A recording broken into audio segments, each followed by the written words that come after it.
There's some very important things that a lot of people are missing from the Fallout previews that we got yesterday. There's a lot of big things for Magic in general, the commander sets that are returning, new revitalized mechanics, and I want to talk about them today. There's two things I want to highlight from that preview that we got yesterday regarding these Fallout decks coming out next year in March. It's not going to be a constructed legal set necessarily. It's not going to affect Modern like the Lord of the Rings set did, but we are going to see 4 commander decks, and the information for this video was graciously provided and really extracted from this article from Hipsters of the Coast. So thank you, and shout out to Ryan for amalgamizing this, having this great article. It's going to be linked down below. No collaboration between myself and them, so just give them a link and give them a like, because I'll tell you what, it's a great article. And I wanted to firstly talk about one of the decks bringing back a fan favorite mechanic in energy. Energy counters are returning to Magic and EDH in a big way, and we are finally getting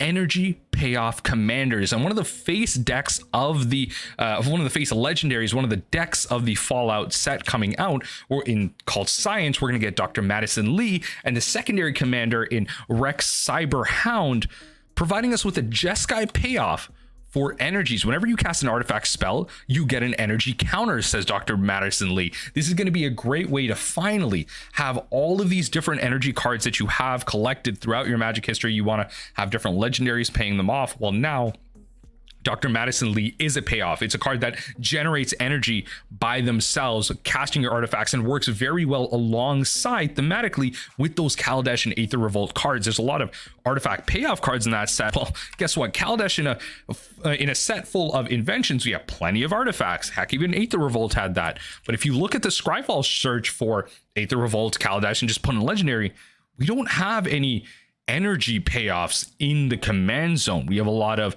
artifacts that produce them, a lot of artifact synergies in general, and just different payoffs of that similar note, but nothing specifically to do with energy.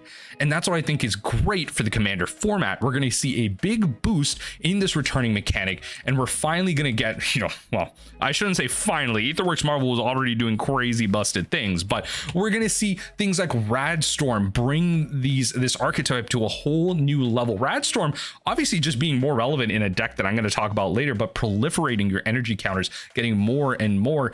This card is going to be, by the way, absolutely busted in my opinion. Storm and Proliferate, I mean, we obviously got the most powerful thing out of the Storm scale, coming with Proliferate that arguably could be on the Storm scale, depending on where counters and everything are in terms of Magic the Gathering's just power scaling in general. But Storm and Proliferate are going to be absolutely crazy. So we're going to see some crazy synergies and mechanics coming out of just gaining a million counters, being able to use them up.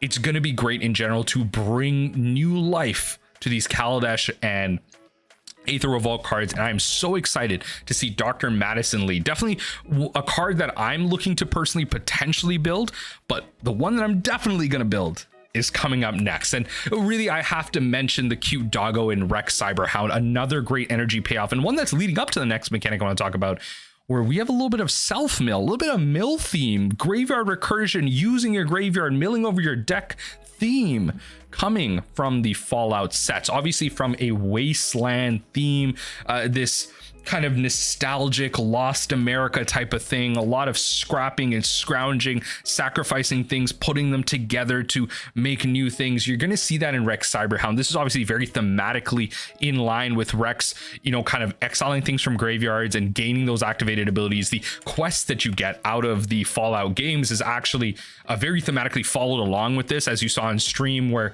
Rex is a dog that couldn't be saved because of the neurodegeneration in their brain, and so you would have to find a replacement brain to put it in there. So this is a great thematic thing. It just Rex is such a cute doggo, so you have to put that in as well. Dogs are going to be a great thing coming out of this set as well, with just being your commander, just another thing to put in your decks. Dog tribal for the win. But with the mill sub theme, I think it's important to bring up not only Rex with the Mill2 cards and a little bit of energy counters, but we're also going to see another thematic shift from the Mutant Menace deck and the Wise Mothman. That's right, one of many folks' favorite cryptids come to life with a new type of kind of permanent to keep counters on, new type of counter in rad counters. Let's read the Wise Mothman. A flying legendary creature, insect mutant. Whenever this Wise Mothman enters the battlefield or attacks, each player gets a rad counter, which we're going to go over in a second. Whenever one or more non-land cards are milled, put a +1/+1 counter on each of up to X target creatures, where X is the number of non-land cards milled this way. If you mill 5 non-land cards, you put 1/1 counters on up to 5 creatures. Easy, great. So there's a mill sub-theme in this deck. What does rad counters do? Do they help you mill? Well, that's exactly what they do at the beginning of your pre-combat main phase. So if you give your opponents this, they're going to be kind of reading this for themselves. If you give them a rad counter, if you have any rad counters, mill that many cards. If you have 2 rad counters, you mill 2 cards. For each non-land card milled this way, you lose 1 life and a rad counter. So essentially you're going to be losing some of these rad counters as well. So you are milling them over. Your opponent is able to get rid of these rad counters, which is thematically kind of making sense with how the Fallout sets work. You're not going to keep gaining rad counters. You have to, lose them eventually. But then remember that those proliferate mechanics I was talking about, putting more rad counters on with the Mothman. What I'm thinking of here is finally a true realization of making mill work in Commander. And that is one of the things that's, I guess, always held me back from truly delving into the format. I do have a couple of Commander decks myself, but I really always wanted to make mill work in a great way. And this is kind of a mill tax, where if your opponent has recursion or ways to, kind of manipulate the exile or the graveyard, whatever you're doing with their library, you can still make them lose life. It's kind of slowly over time, and you can proliferate. It's with counters. There's so many different synergies that you can get going. And with losing life and just having rad counters put on them, one of the synergies I'd always love to bring up when it comes to mill is going to be Blood Chief's Ascension. So whenever an opponent lost 2 or more life this turn, you put a quest counter on it, and then when a card is put into an opponent's graveyard from anywhere, so it doesn't need to be milled, they could just cast the card, put it in the graveyard. You could kill a creature that gets put in the graveyard. If Ascension has 3 or more counters, that player's going to lose 2 life, you gain 2 life. Well, if an opponent lost life, they mill that many cards. So you can see how Mindcrank and Blood Chief's Ascension kind of has that synergy, and already has that synergy with this passive ability of the rad counters. Keep proliferating these rad counters, keep putting them on your opponent and tax them away slowly. Mill usually in the Commander format has to be some type of combo deck. It can't really work slowly. You have these cards that just say mill 10, but it doesn't do anything outside of that, where your opponent's cards are like counter spell, gain the mana equal the amount of CMC of what you counter. Like, they're doing so much, but I finally feel like this deck is going to provide a way to create mill as a really viable, really competitive strategy in the EDH format, which is what has me so excited for these decks coming out in the future. I cannot wait to grab it with all this synergy in mind. And the rad counters are just going to be such a great way to manipulate this, because everyone's going to have it.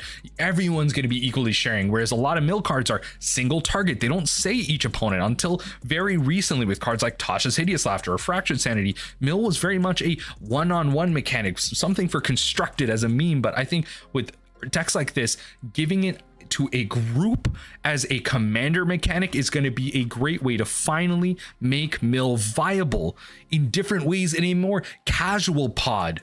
And obviously mill in a casual pod will probably get a lot of people upset, and that's a whole other discussion.